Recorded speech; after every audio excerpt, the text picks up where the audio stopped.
Hello, welcome back to The Anointed Hand. I'm Indigo, and today we're going to talk about setting the artist free within you. This is going to be very quick and straight to the point, so let's hop into it. That is naturally who you are. It's not something you need to try to do. It's not something you need to take a course or a workshop or some kind of incentive to be trained to do something. You are here because you are creation. You are the manifested version of whatever intention that greater force had for you to be. And whether you believe that's yourself, whether you believe that's God, whether you believe that there's something that can't even be named, that's this source of all that is, you can tap into that. You can just simply really relax into that and remember that you are created by nature. And it doesn't mean you have to pick up a paintbrush. It doesn't mean that you need to grab a piece of paper and fold it in some kind of impressive way and prove to other people that you're valuable or worthy. The fact that you have breath in and out of your body means that you have purpose. And to have purpose is valuable. So you're inherently valuable already. What I would advise when you feel stuck or disconnected to that is to really see, what are you attached to? Like, what emotions have been the dominant ones in your life? If you were to give a review or to write a biography on your life or an autobiography on your life, what would you include in the story? What would be the things that you feel they need to talk about and why they're important? And can you see where you've given so much attention to one area of your life that you're underfed perhaps in other areas? Whether that's your health, maybe that's your spiritual beliefs, maybe that's in your friendships or your love life or relationships, or it's your career. And noticing where your energy has gone can help you to start to distribute that in other places and to remove yourself from situations that are just taking so much of your creative energy and your life force and your attention.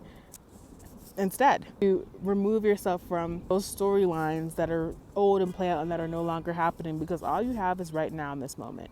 And one day you're going to just realize that everything was moving, whether you were ready for it or not. So if you want to be ready, if you want to have an intentional life and to know how to add to your life and to build more of what you want to see and to experience and dedicate yourself to that, we first have to look at where are the emotional attachments, because emotions charge and power beliefs, which then become thoughts and become what you experience. Because your perspective is always going to be what you're experiencing in the world. And until you can learn how to shift your perspective by understanding the root emotion that has generated this accepted idea that you've kept for such a long time, you're not going to get anywhere. Once you can do that, it literally frees up so much time. I can't tell you how much time I was wasting, years and years and years of just caring so much about what other people thought about me, fearing their reactions to things that I was going to do, and always kind of seeking their approval, asking them what do they think about this to determine whether or not I was going to pursue a thing or do a thing or whether I was capable. And so I was giving away so much power. Like, we literally have so much power, and you don't have to do that. You can choose to pour into yourself, and learning to set the right boundaries, learning to have the right rituals and practices and things that you do on a daily basis, habits, things like that. You want to start to do that for yourself so that you get used to getting up in the morning, going straight into working out, getting up in the morning and reading a book. Now, you don't have to change just your mindset, right? It's not just think positive and do this thing and then you do it for maybe 2 weeks and then you give up on that and you're back on that wheel, because I've done that too. It's not going to work there. It really has to be an internal shift that happens, and you want to essentially accept what's there. So if you tend to run and hide from what you truly feel and really feel, you're going to have to sit with the discomfort. If it's pain, if it's rage, if it's joy, if you're afraid of your success, whatever it is, we need to sit with it. We need to either write it out, maybe play some instrumental music, see what pours out from you. That's always a great way for me to create, and helps to relieve blockages, because I'm playing on multiple senses at once. I'm using my auditory senses through my ears, listening to the sound and vibration help to do many tremendous things. Writing, having some kinesthetic movement there with my hand, a tactile experience to connect that and to remember, like, wow, I don't have to hold all this in my mind. I don't have to hold all this in my heart. And then when you can continue doing that and you come back and you see what you were stating before or feeling before, you start to recognize the source of where it came from, so you can start to do things to change it. And also, the last thing I would say is to give yourself enough time. Don't put anything on a timeline. Just know what you want and want it very clearly, and for it to be done in the best time. You know, it's not an overnight process for every being based on what your belief of what's possible is, and your level of faith and commitment. So, you know, if you're just starting and you just really feel like you're in a stuck place, just stick with something you can do every day. But you really don't have to put a limit on yourself at all. You can just be open to when it comes. And usually it will happen sooner than you think. And you're allowed to want that. You're allowed to explore those desires, get clear on what they are, so that you can start to regenerate more energy to keep using, keep multiplying that. Everything is increase, everything is overflow, everything is abundance.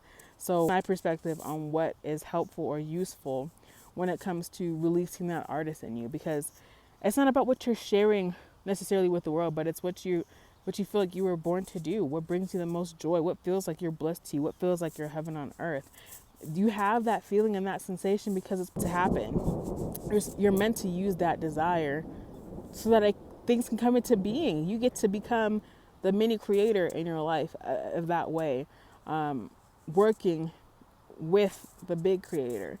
And the more that you refine those tools, the more that you build that faith and you deepen these relationships and these emotions and this intimacy with yourself and the trust and how everything unfolds for your good, and how any situation literally can be used to create something better. You start to recognize that generative, operative, and destructive quality of God, which we all have as our dominion over this land, over our mind and body, over the things that we own, and the way that our life pans out.